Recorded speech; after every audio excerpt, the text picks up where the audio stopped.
noite, bem-vindo ao Negócios Estrangeiros. Hoje olhamos a Grécia num dia de grande agitação política em Atenas e de muitos rumores sobre o futuro do primeiro-ministro Jorge Papandreou. O referendo sobre a ajuda europeia está para já posto de parte e o próximo passo é uma moção de confiança que o governo terá de superar amanhã no Parlamento. Todos os olhos à espera de uma solução para a crise política na Grécia, para com ela encontrar uma solução para a crise na Europa. O anúncio da possibilidade do governo de Atenas dar a voz ao povo sobre a permanência ou não no euro despoltou a eventual queda de Papandreou. Muitos pediram a cabeça do primeiro-ministro grego, a Europa, a oposição helénica e até membros do partido do governo. No final de um Conselho de Ministros em Atenas, marcado de urgência, Papandreou explicou que, na verdade, a realização do referendo nunca passou de uma possibilidade. Na verdade, o primeiro-ministro queria mostrar à oposição o caos em que a Grécia cairia se fizesse frente às decisões na Europa. Το άνοιγμα της συζήτησης για το δημοψήφισμα συνέφερε πολλούς, δημιούργησε ένα θετικό ευεργετικό σοκ και έφερε θετικά αποτελέσματα στον πολιτικό κόσμο της χώρας μας. The referendum was never necessary. It was in my mind always a folly. I am pretty much convinced that now the referendum will be off the table. A transitional government currently is the only solution to the problems that Greece is facing.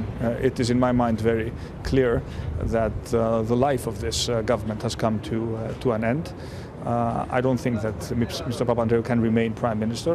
Personally, I think he should resign as soon as possible and encourage his party to participate in this transitional government. O líder da oposição assegura estar disponível a integrar um governo de transição, mas só se Papandreou sair. No entanto, o primeiro-ministro espera que governo e oposição cheguem finalmente a um acordo sobre o futuro da Grécia. As próximas horas são decisivas. Até lá, o futuro da Grécia e da Europa continua incerto. Olhamos então para a Grécia, o primeiro país a ser resgatado pela Europa e pelo FMI, mas cujos problemas estão longe de ser resolvidos. Mesmo se o perdão de metade da dívida avançar, a percentagem continuará a ser 120% do PIB em 2020. A Grécia foi o primeiro país a entrar em recessão na União Europeia e parece que vai ser o último a sair dela. O percurso do país não tem sido nada positivo, muito pelo contrário. A taxa de desemprego continua a aumentar. Em 2010 era de 15,9% e em outubro deste ano subiu para os 16,3%. O país atravessa uma recessão constante.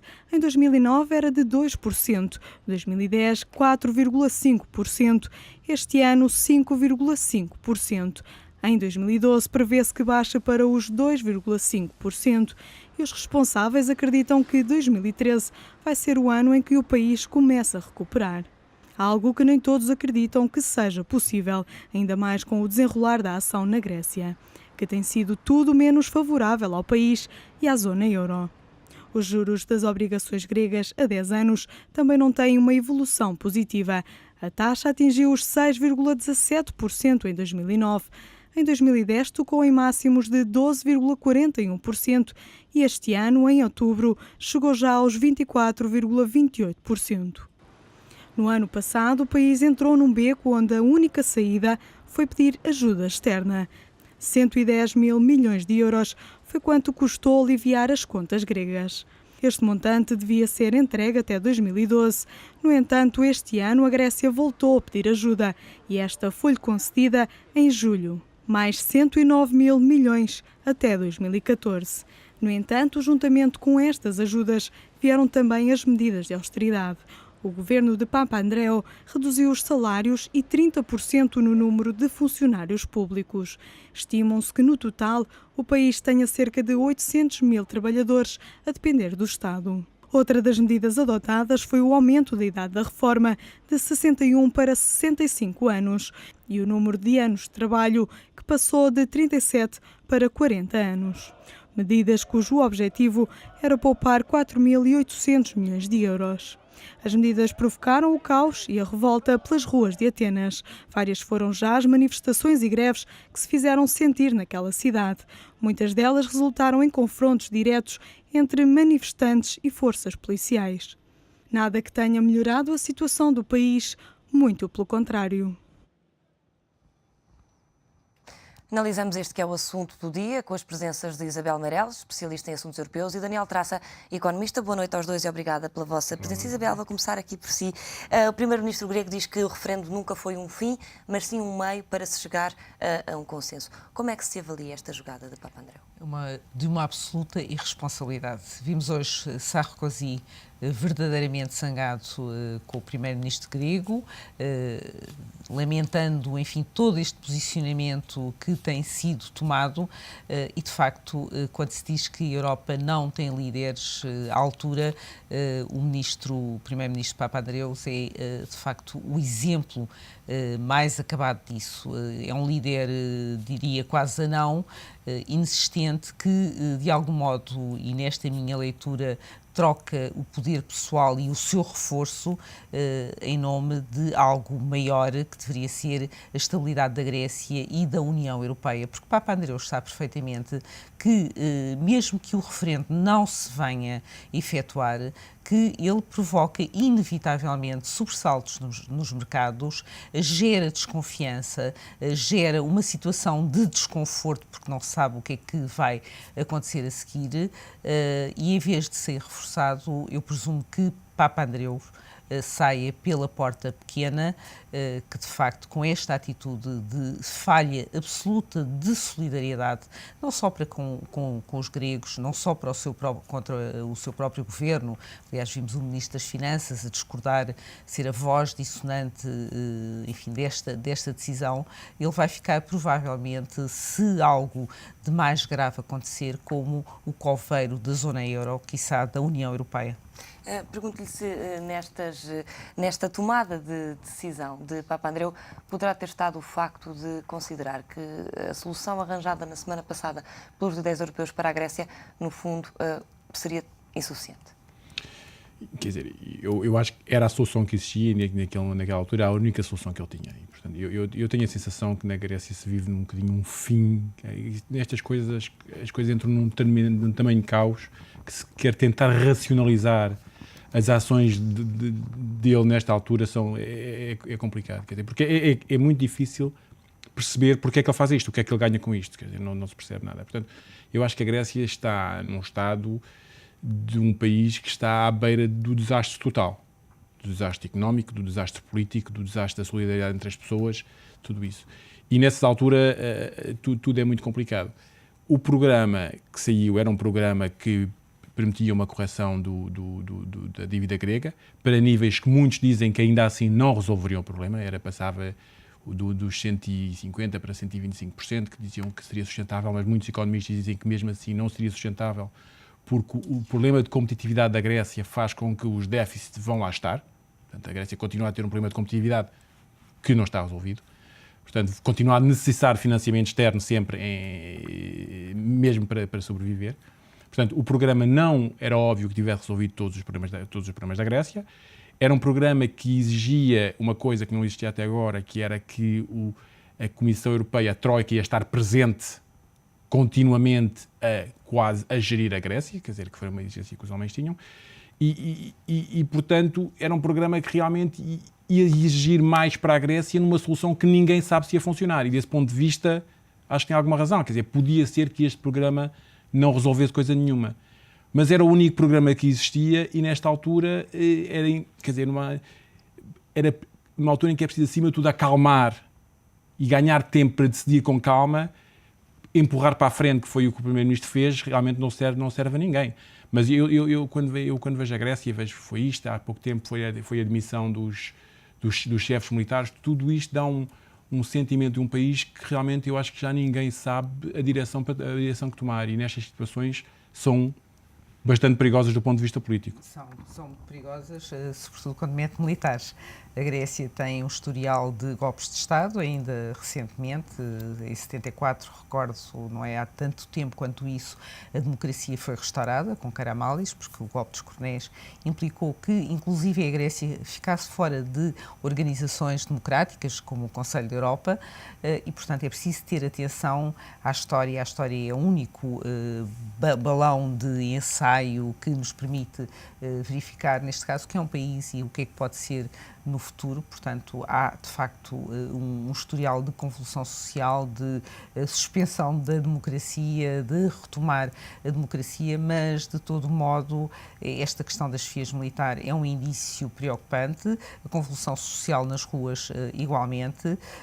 Eu presumo que a única coisa que pode ser daqui, com estes avanços e recursos e com esta perda que Karamális, aliás, Papandreou, tem perante os seus homólogos europeus, só lhe resta uma saída que é demitir-se, se for caso disso, e haver um governo de salvação nacional. Papandreou já disse que nesta altura demitir-se seria ainda pior e seria uma grande irresponsabilidade de sua parte. Acredita que vai ser o desfecho desta semana? Porque a oposição está de acordo com o governo de transição, mas não quer Papandreou a governá-lo. Mas se for de facto, e acho bem, porque esta atitude que ele tomou, eu insisto, algo que se sabe, um referendo é algo de muito perigoso.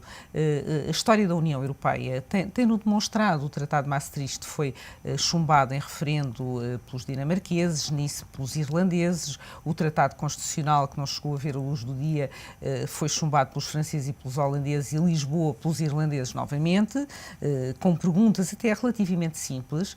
Um referendo tem que ter uma pergunta muito direta. E presumo que quando Papandreou anunciou o referendo, não estava a pensar no futuro, na saída ou não do euro. Estava a tentar arranjar conforto político junto da população, ou seja, dar a voz ao povo, que é uma espécie de demagogia neste sentido, fazendo um referendo com uma pergunta que é extraordinariamente difícil de colocar numa positiva ou negativa, sim ou não. Já vimos em Portugal quão difícil é um referendo que tenha uma pergunta simples, objetiva e direta de responder, sendo que os referendos são sempre aproveitados, também já vimos isso, para ser um voto de protesto contra o governo em funções ou um voto de protesto para qualquer coisa, como por exemplo esta situação que os gregos estão a viver. Já agora, se me permite, quer dizer, sendo uma pergunta sim ou não, a questão que se punha era, se a pergunta fosse, que era o que eles queriam, será que está de acordo com o programa de ajustamento que foi assinado? Quer dizer, uma resposta de não, o que é que significaria? A questão é esta, quer dizer, as pessoas podem responder sim ou não, mas responderem não significa o quê a seguir para a Grécia, para o acordo, para a relação da Grécia com a zona euro? Quer dizer, qual é a consequência de tudo isto? Era impensável. E o risco de haver um não, porque era possível que houvesse um não a essa pergunta, o risco de haver um não que existe, porque imenso, mais uma vez essas coisas existem. Os gregos já estão contra. Era o fim, porque logo a seguir, obviamente, que, quer dizer, não havia solução, porque eu acho que os alemães e os franceses, o presidente Sarkozy e a chanceler Merkel, já estão no limite da paciência com tudo isto. Irritados. E, portanto, uma resposta não a uma coisa destas, quer dizer, eu não sei o que aconteceria à Grécia. E o problema depois, obviamente, que é o que acontecesse à Grécia, o que é que acontecia, quer dizer, se a Grécia não tivesse o dinheiro e fosse à falência, que seria a consequência lógica de uma resposta que não, como se é não, então o dinheiro não sai e, portanto, vocês não podem pagar salários a partir do mês de dezembro, com todas as consequências que isso tivesse na Grécia, que seria a saída do euro e a convulsão social que viria daí.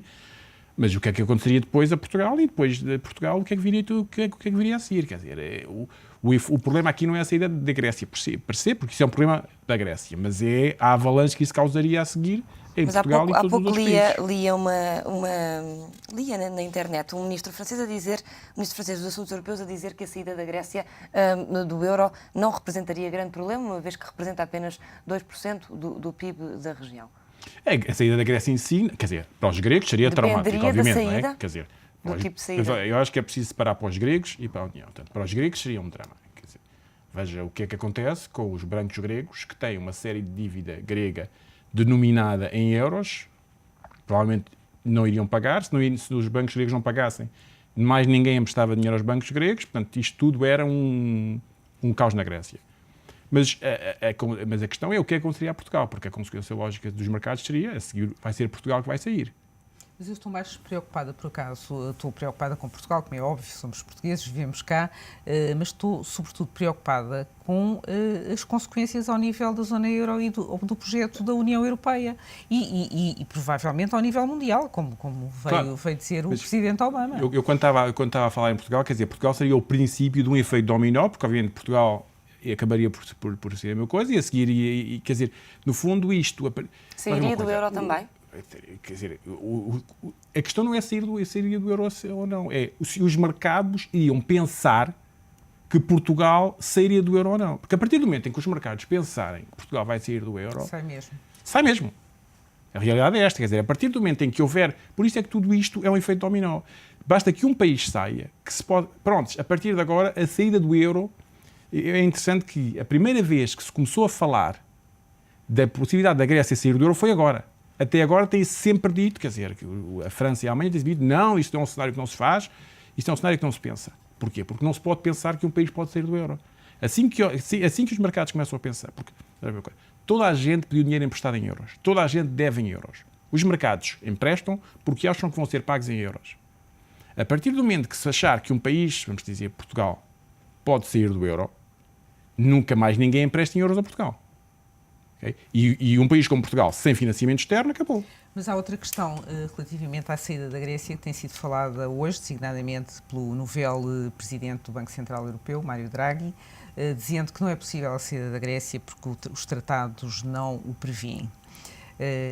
Eu acho interessante e quase inocente se ele, enfim, não tivesse tanta experiência este tipo de afirmação. Porque, obviamente, se do ponto de vista jurídico não há nada previsto para a saída de um país da zona euro, nem os tratados, nem os regulamentos que criaram o Pacto de Estabilidade e Crescimento prevêem essa situação, embora os tratados prevejam pela primeira vez com Lisboa a saída de um país por violação ou a suspensão de um país, mas também a retirada voluntária desse país. Portanto, se é verdade que não se pode sair, não há mecanismo nenhum jurídico que permita a saída de um país da zona euro, é verdade que há mecanismos jurídicos que permitem a saída de um país da União Europeia, o que é algo diferente. Ou seja, o que eu acho que Sarkozy hoje estava a tentar dizer é que, de algum modo, é que se querem sair da zona euro, politicamente falando, porque juridicamente não há mecanismos, mas politicamente tudo é possível.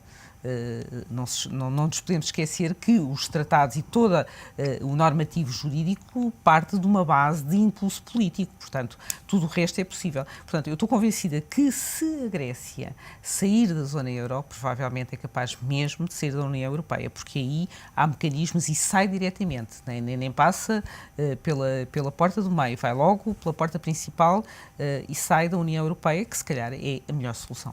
Voltando aqui um bocadinho a Papa Andreu, que confiança terá Papa Andreu agora quando, perante os outros líderes europeus, noutras reuniões, noutras situações, em que, noutros acordos a que se cheguem, que confiança é que tem este primeiro-ministro grego dos seus pares? Eu diria que nenhuma.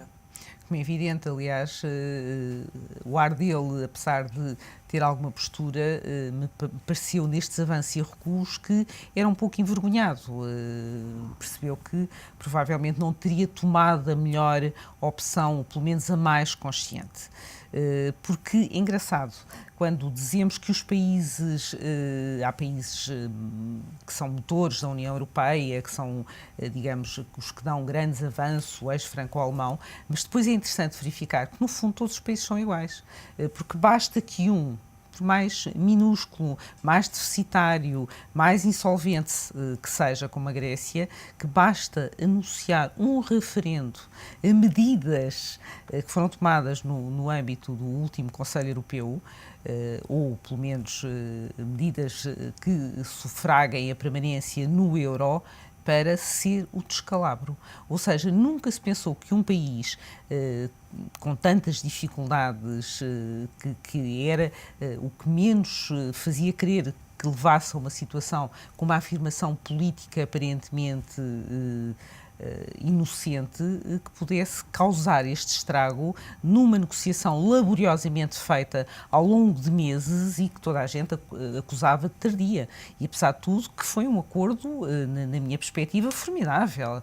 Quer dizer, reforçar o Fundo de Estabilidade Financeira com 1 bilhão, 2 bilhões, até 4 ou 5 bilhões. Quer dizer, é algo de absolutamente inusitado, com participação do FMI, com países emergentes e, portanto, esta possibilidade, inclusive, é do Banco Central Europeu, numa revisão dos tratados, poder ajudar países em dificuldades. Portanto, tudo isto foram acordos formidáveis que inclusive, se dirigem numa via federal que a Europa nunca pensou Mas, tomar. por outro lado, é um acordo que ainda não passa disso mesmo.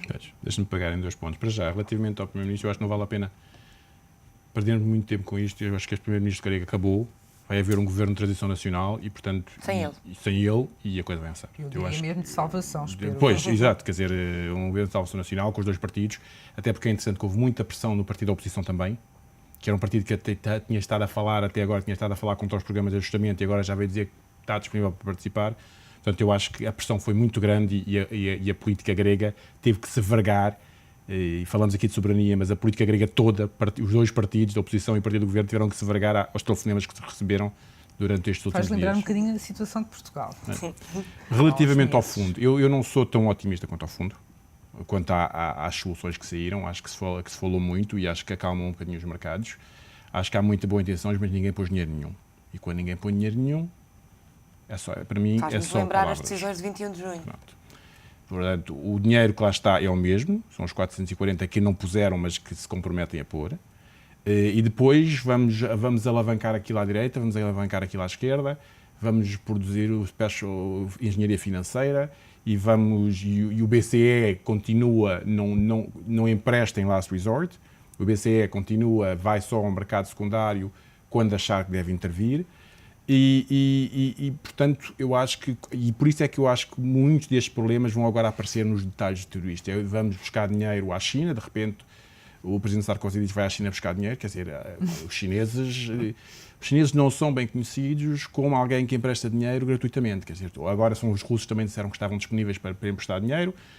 Como se sabe, as relações diplomáticas com a Rússia não são uma coisa muito fácil, imagina-se a consequência para a relação diplomática entre a Europa e a Rússia, se agora os russos vierem apoiar. Portanto, tudo isto, eu acho que no fundo isto é tudo muito coisa, mas é como se gera uma casa. E alguém tem que pôr dinheiro. Okay? Portanto, só há 2 hipóteses para fazer isto. Só há um país que tem dinheiro neste momento, que tem quer dizer, para além da Holanda e países pequenos, há um país que tem dinheiro, que tem credit rating grande, que é a Alemanha. A Alemanha não está disposta a pôr mais dinheiro. Okay? Por razões internas, porque politicamente é completamente inviável, porque a chanceler Merkel se pôs num canto a fazer discursos sobre as férias em Portugal e tudo isso, em que os alemães neste momento olham e dizem isto é emprestar dinheiro a pessoas que não trabalham. Portanto, uma grande responsabilidade foi esta falta de liderança da liderança alemã, mas a Alemanha não está disposta, por razões de política interna, a pôr mais dinheiro. Portanto, alguém vai ter que pôr dinheiro. E a única organização que pode fazer isto é o Banco Central Europeu. E, portanto, neste momento não pode, porque os tratados ainda não permitem. Por isso é que é preciso haver uma revisão dos tratados. Não é só os tratados. Não é nada fácil. Eu acho que os alemães assumiram sempre uma atitude que não querem que isso faça. Tem a ver com os traumas deles, antes da guerra, da inflação que aliás, causou. O BCE é feita à imagem do Bundesbank. Porque, por exemplo, quer dizer, a solução francesa, que era, então vamos criar um banco, e o banco empresta, e quer dizer, transformamos o fundo num banco, que basicamente vai ao BCE buscar dinheiro e que depois vai ao mercado primário financiar os partidos. Os alemães puseram logo parte, quer dizer, que era uma forma de dar a volta aos tratados e arranjar uma solução política. Já proponho continuarmos a conversa depois de um curto intervalo. Fazemos então uma curta pausa no negócios estrangeiros. Voltamos dentro de breves segundos. Até já.